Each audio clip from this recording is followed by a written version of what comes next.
अपनी माँ का लाडला। अमित ने ना तो कभी शराब पी थी, ना ही उसे कोई इंटरेस्ट था शराब पीने में। इनफैक्ट उसे शराबियों से सख्त नफरत थी। वो शराबियों को देखकर अक्सर सोचा करता कि ये कैसे पैथेटिक लोग हैं, पैसे चुराते रहते हैं, पुलिस से पिटते रहते हैं, अपने परिवार का नाम मिट्टी में मिला देते हैं। लेकिन 18 साल की उम्र पर 12th कंप्लीट करने के बाद अमित को एक अच्छे कॉलेज में एडमिशन मिल जाता है और वहां उसकी मुलाकात होती है अपने नए दोस्तों से। पहली बार अपनी जिंदगी में अमित अपने घर से दूर था, एक नए शहर में था और यहाँ कोई प्रेशर नहीं था पेरेंट्स का। और यहीं पर पीता है अमित अपनी पहली ड्रिंक, एक सेलिब्रेशन के तौर पर।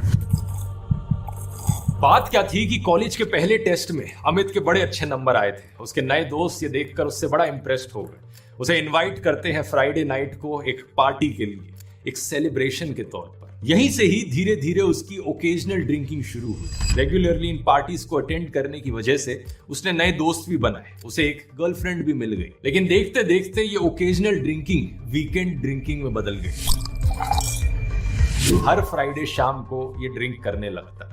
उसके दोस्त उसकी ड्रिंकिंग कैपेसिटी की तारीफ करने लगे, ये देखो ये कितना पी सकता है, अरे तेरी तो एक गिलास बियर में ही हालत खराब हो जाती है, अमित को देख, अमित वोडका ऐसे पीता है जैसे कि पानी पी रहा हो। कई महीनों तक, साल भर तक ऐसा ही चलता रहा। लेकिन फिर एक दिन आता है कि अचानक से अमित की गर्लफ्रेंड उसके साथ ब्रेकअप कर लेती है। उसके दोस्त कहते हैं कोई नहीं यार, तू छोड़ उसे, चल आजा एक ड्रिंक पीते हैं इस गम को मनाने के लिए। इस उदासी की वजह से अपने गम को कम करने के लिए अमित अब हर दिन शराब पीने लगा। उसकी पढ़ाई में भी परफॉर्मेंस नीचे गिरने लगी। लेकिन एक इंटरेस्टिंग चीज अमित ने नोटिस करी, जब भी वो शराब पीता उसको अंदर से एक सुकून महसूस होता।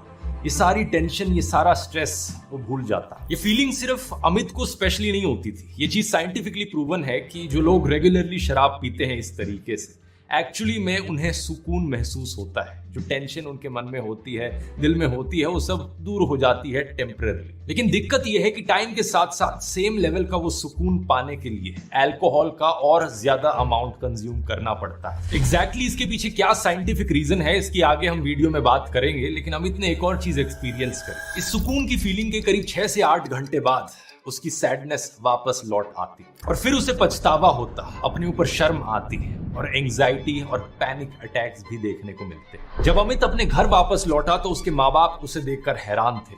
आखिर उनके लाडले ने अपनी क्या हालत बना ली थी। उसकी माँ ने हर कोशिश करी, मंदिर, तीर्थ यात्रा, साइकियाट्रिस्ट, यहाँ तक कि अमित को घोड़े का यूरिन भी पिलाया गया जिससे उसका एडिक्शन छूट सके, पर कुछ काम नहीं आया। टाइम के साथ साथ किसी और पक्के शराबी की तरह अमित ज्यादा शॉर्ट टेम्पर्ड भी होता जा रहा था। उसे छोटी छोटी बातों पर बहुत ज्यादा गुस्सा आने लगा था। कुछ समय बाद अमित की शादी होती है, अरेंज मैरिज करवाई जाती है। लेकिन शादी के 2 दिन के अंदर ही उसकी पत्नी को पता चल जाता है कि अमित कितना बड़ा शराबी है। उसकी पत्नी और उसकी माँ ने पूरी कोशिश करी उसे सुधारने की, लेकिन कुछ काम नहीं आया।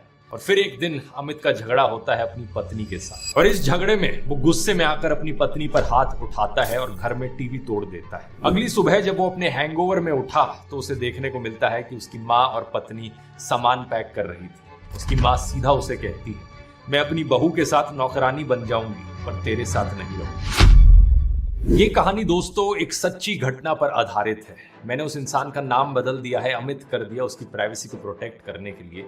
लेकिन बात यह है कि ये कहानी सिर्फ अमित की नहीं है। भारत में हजारों लाखों घरों की कुछ ऐसी ही कहानी है। ऐसे परिवार, ऐसे लोग जिनका फ्यूचर कभी बहुत ब्राइट दिखता था, लेकिन शराब ने सब खत्म कर दिया। शराब की लत ने खासकर उन परिवारों को सबसे ज्यादा मुसीबत में डाला जहां घर का इकलौता कमाने वाला सदस्य ही इसका शिकार हो जाता। इससे मानसिक तनाव और पैसों की दिक्कत दोनों होती है, क्योंकि शराब पीने वाले का टाइम और पैसा दोनों शराब पर ही खर्च हो जाता है। ज्यादा शराब पीने से लोग सिर्फ फाइनेंशियली ही बर्बाद नहीं हो रहे, बल्कि लोगों की जान भी जा रही है। इसकी ऐसी बुरी आदत लग जाए उससे पहले अपने परिवार के बारे में सोचिए और सबसे पहले उनके फ्यूचर को सिक्योर करिए। इसके लिए मैं रेकमेंड करूंगा टर्म इंश्योरेंस, जो लाइफ इंश्योरेंस का सबसे प्योरेस्ट फॉर्म होता है। इसका सबसे बड़ा फायदा होता है कि जितनी जल्दी इसे आप लोगे उतना ही कम प्रीमियम आपको देना पड़ेगा और फिर वही प्रीमियम लाइफ टाइम के लिए लॉक हो जाएगा। यानी आपके प्रीमियम की कीमत आपके लिए फिर नहीं बढ़ेगी।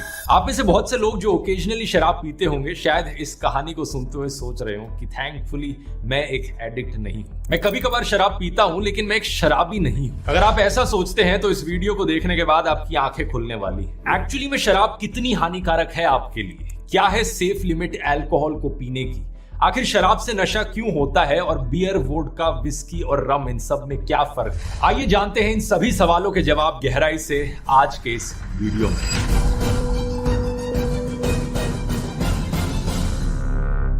एक्चुअली में दोस्तों, अल्कोहल का इतिहास इंसानों के इतिहास से भी पुराना है। बचपन में सुनने में लगता है कि क्या बड़ी हाई-फाई चीज होगी, शराब क्या है ये चीज जो इंसानों ने बनाई है। लेकिन असलियत में शराब बहुत ही नेचुरल चीज है जो होमो सेपियंस के एवोल्यूशन से पहले से ही एग्जिस्ट करती आई है। असल में होता क्या है, जब पेड़ों पर लगे फल बहुत ज्यादा पक जाते हैं तो उनमें काफी सारा शुगर आ जाता है। ये शुगर अपनी तरफ यीस्ट को अट्रैक्ट करता है, एक सिंगल सेल्ड फंगस, एक माइक्रो ऑर्गेनिज्म। ये फंगस, ये यीस्ट अपने खाने के तौर पर इन शुगर्स को खाता है और इसी में ही एक केमिकल रिएक्शन होता है जिसमें बाहर निकलता है कार्बन डाइऑक्साइड और अल्कोहल। इसी पूरे प्रोसेस को आपने स्कूल में भी पढ़ा होगा, फर्मेंटेशन कहा जाता है। अब कार्बन डाइऑक्साइड तो हवा में रिलीज हो जाती है, लेकिन अल्कोहल उसी फल में वही रह जाती है। साइंटिस्ट का मानना है कि आज से लाखों साल पहले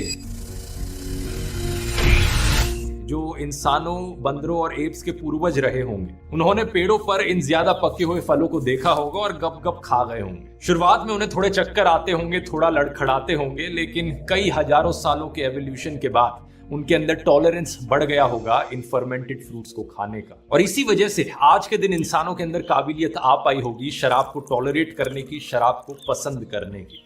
साइंटिस्ट इसे ड्रंकन मंकी हाइपोथेसिस कहते हैं।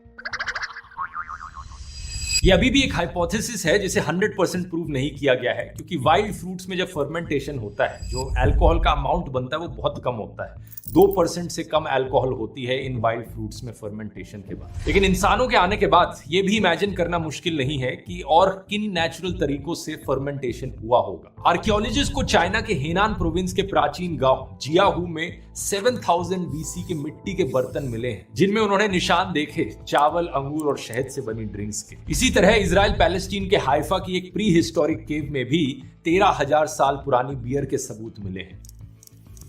जब गेहूं या बार्ले जैसे ग्रेन्स को पानी में भिगोकर रखा जाता है खुली हवा में, अगर ऑप्टिमल कंडीशंस हो, सही टेम्परेचर हो, तो हवा में मौजूद यीस्ट उसके साथ जाकर रिएक्ट कर जाता है और फर्मेंटेशन होने लग जाता है। कुछ इसी तरीके से बियर बन जाती है। तो पहली बियर बनाने के लिए किसी इंसान को कोई मेहनत नहीं करनी पड़ी थी, सोचना नहीं पड़ा था, गलती से ही बाहर रखे हुए ग्रेन से बियर अपने आप बन गई थी। ठीक इसी तरीके से जब ग्रेप्स, अंगूरों का फर्मेंटेशन होता है, वहां से जो अल्कोहल बनती है उसे हम वाइन कहते हैं। ये सारा प्रोसेस नेचुरली अपने आप हो सकता है। बेसिकली हर वो फूड आइटम जिसमें नेचुरल शुगर या स्टार्च मौजूद है, उस फूड आइटम में फर्मेंटेशन देखने को मिल सकता है और उस फूड आइटम से अपना एक अल्कोहल बन सकता है। जैसे कि गेहूं की फर्मेंटेशन से बनती है बियर, अंगूर के फर्मेंटेशन से बनती है वाइन, ऐसे ही चावल के फर्मेंटेशन से बनती है राइस वाइन, एप्पल्स के फर्मेंटेशन से बनता है साइडर, केलों के फर्मेंटेशन से बनती है बनाना बियर जो अफ्रीका के कई रीजन्स में बड़ी पॉपुलर है, कॉर्न के फर्मेंटेशन से बनती है चीचा जो साउथ अमेरिका में बड़ी पॉपुलर है, कोकोनट सैप के फर्मेंटेशन से बनती है टॉडी, और आटे के फर्मेंटेशन से बनती है ये फूली हुई सावरडो ब्रेड जिसमें ये छेद होते हैं और ज्यादा फ्लेवर होता है। यहाँ एक्चुअली अल्कोहल का बहुत ही ट्रेस, नेग्लिजिबल अमाउंट मौजूद होता है। मेनली यीस्ट के द्वारा बनाया गया बाय प्रोडक्ट यहाँ पर लैक्टिक एसिड होता है। तो हाँ, इससे आपको ये चीज भी पता चल जानी चाहिए कि अलग अलग चीजों की फर्मेंटेशन से जो अल्कोहल प्रोड्यूस हो रही है वो अलग अलग अमाउंट्स में भी हो रही है। वाइन में अल्कोहल 9 to 15% होती है, बियर में यूजुअली 4 से 8% होती है, राइस वाइन में ये 12 to 16% होती है, एप्पल्स के साइडर में ये 4 to 8% होती है। और यहाँ ये बात भी बताने वाली है कि कई फ्रूट्स की फर्मेंटेशन से ना सिर्फ इथेनॉल अल्कोहल प्रोड्यूस होता है बल्कि मीथेनॉल भी प्रोड्यूस होता है, और मीथेनॉल सीधा जानलेवा होता है। अगर एक सर्टेन क्वांटिटी में आपने उसे कंज्यूम किया तो इंस्टेंटली आपकी डेथ हो सकती है और आप अंधे भी हो सकते हो। तो ज्यादा ट्राई मत करना सड़े हुए फर्मेंटेड फलों को खाने की। नेचुरल है इसका मतलब ये नहीं कि सेफ है आपके लिए। अब यहाँ एक चीज इंसानों ने डिस्कवर करी कि ये जो सारी नेचुरल अल्कोहलिक ड्रिंक्स बन रही है फर्मेंटेशन से, इनमें अल्कोहल परसेंटेज 18-19% से ज्यादा ऊपर नहीं उठ रहा है, क्योंकि इससे ज्यादा अल्कोहल